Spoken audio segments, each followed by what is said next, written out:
Safer programming. Safer programming ensures everyone involved in CARE's programs can participate safely and with dignity. It means taking proactive steps to identify and reduce the risk of harm and abuse, including child abuse, from program activities and staff. We've designed our safer programming approach in recognition of the imbalance of power between CARE staff and communities where we work. There are 7 safer programming impact areas. Resourcing. Every program or project proposal must clearly outline activities, budget, and personnel required to identify, prevent, and respond to safeguarding risks. Resources must be allocated based on the risks identified in the proposal.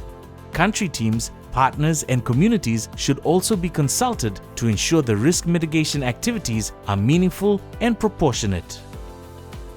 Risk management. Safeguarding risks in programs usually fall into 2 main areas. 1. Harm caused by staff partners or related personnel. 2. Harm caused by poor program design or delivery. To manage these risks, project teams must complete a safeguarding risk assessment. The findings from the risk assessment should be used to plan and track risk mitigation activities. This exercise should be completed in consultation with communities and throughout the life cycle of the program. Partnerships. All partners must be aware of our safeguarding requirements and policy. Due diligence processes must also include safeguarding questions. This allows CARE to identify partner good practice and where additional support may be required.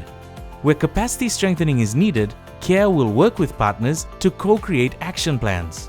Shared decision-making about prevention and response actions not only reduces the risk of harm, but also promotes shared responsibility and collective action to keep people safe. Victim and survivor support.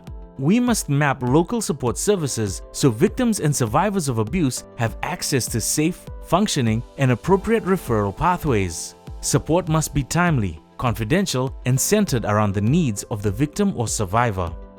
Feedback and accountability mechanisms, FAMs. FAMs must be safe, accessible, and appropriate for all groups. These systems must be designed in consultation with communities to ensure they work and are trusted. FAMs must also be supported by staff who are trained in responding to sensitive disclosures. Awareness raising. Awareness raising ensures program participants know their rights, recognize risks, and understand how to report concerns. Safeguarding events, messages, and materials must be developed in collaboration with communities, including children, using formats and language that are accessible and culturally appropriate. Communications. Whenever we collect stories, photos, or videos, especially of children, we must do this safely and ensure we have informed consent, including during emergencies.